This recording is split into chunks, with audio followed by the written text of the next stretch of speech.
What's your name, sir? My name is Dylan Kraswanski. I'm the operations manager at Organarchy Hops. I'm Solomon Rose. I own this property here, Organarchy Hops now. It's been in my family since '94, I believe we bought the property. So I just came in about 3 years ago with my partner Dylan and pretty much converted it from all cattle to USDA organic hops and vegetables.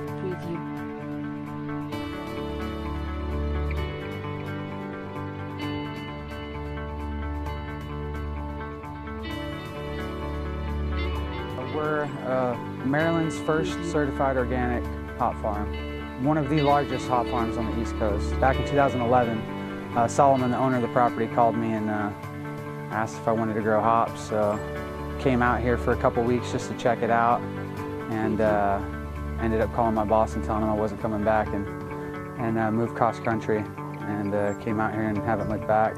I guess to kind of start from the beginning, we use alpaca manure from a neighboring farm as a base for a lot of our fertilizer and soil amendment applications and compost teas throughout the year. We have a couple different varieties of animals on the farm that we all utilize their manures. We have a compost facility that catches rainwater drain off for our compost teas that we can reuse. We grow all of our own barley for our fodder, for our feed for our animals.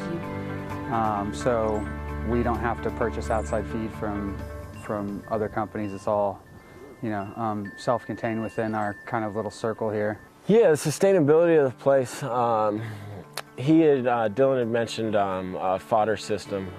Fodder is basically sprouted grains. And it's an 11-day process, and you get about a mat of grain that's about this big, and it's sprouted up into green. So what that does is that you can use that to feed all the different animals. The chickens love it, the cows love it, my horses eat it, and so do the pigs. What this does is enable us to conserve rainwater runoff, and we run it through our system, and it sprouts the grain that we grow on the farm, thus providing us a year-round supply of feed that's very low cost. Our cost on the feed, I think our first month we saved about $800 in feed the first month we started using it. So those type of inputs that we have, as well as working with neighboring farms, as he mentioned, Barb's alpaca farm down the road, a farm down in Virginia that we get some chicken manure from. All those things kind of being a collective and kind of figuring out how to get things from other farms in trade and work those out is what we've really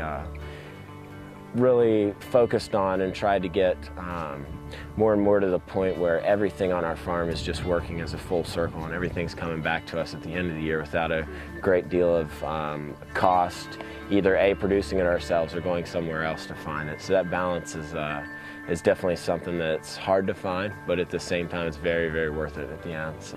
The farm itself is about 450 acres.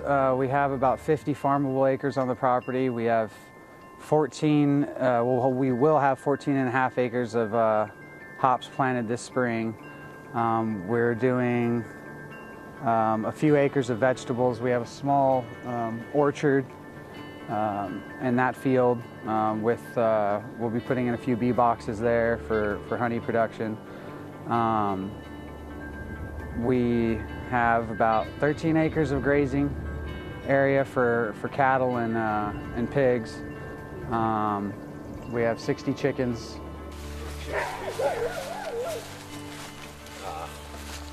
These chickens are pretty much just for us. We like eggs and chicken meat, so we keep them around. We add food scraps, leafy matter, whatever we can to this thing, and the worms eat it. And if you look at this, you can see how it's real fine, and all that's worm castings. Really good for compost teas, soil amendments. You can top dress with it. This is pretty much the best stuff you can get. It's like growers gold. People charge anywhere from 30 to 50 bucks for a couple pound bag of that, and we can make our own this whole side, which is about, I'd say a cubic yard of soil that you get every 2 months. We alternate eggshells and other stuff in here. But you can pretty much put anything organic in here. Any leafy matter, any food scrap, not processed foods, but you know, any vegetable food scrap or anything like that, and the worms will just munch it right up and turn it into really good, nice soil for you. We use all rainwater caught off this building to feed it and adjust the pH how it needs to be, and hopefully have some year-round tomato and lettuce production in here that can keep us going and keep food in our belly for year-round. So this is our first hop field that we planted back in late 2011. This is about a 1/4 acre. It's got 225 Willamette variety hops. Take a look here. These are the hop sprouts just sprouting up.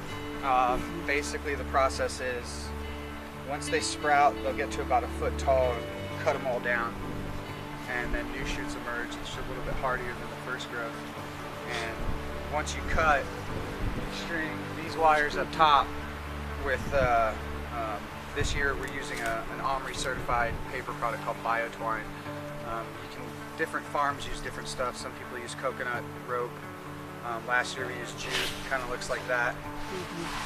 So we'll just come in and put this string right here in the ground like this, and they go clockwise all the way up to the top. And with the right irrigation and stuff like that, they can actually grow up to 1 foot a day. So you can almost see them go. Wow. It's a really cool process. Now that pipe you see there is a discharge manifold for our compost pad. Okay. That thing's actually, the way it works is pretty cool. We had the local NRCS office engineered and designed it, and basically as our compost is sitting up there composting and finishing, anytime it rains, the pad's sloped to the front and it's got a footer drain. So anytime it rains, we can harness that rainwater. It feeds into that drain into a storage tank, which we can then pump out and use that to fertigate all of our plants. If it ever gets too full, there's an auxiliary overflow, which is that drainage manifold there, and it comes out those holes and then will naturally feed down the side of this hill and feed this field. Some of the things we're planning on doing in terms of sustainability in the future is looking at solar power for the roofs of our barns to supply electricity, rainwater collection for our hydroponic system in our greenhouse, and things like that, just trying to keep things we're bringing in from off the farm to a minimum, and keeping everything full circle here.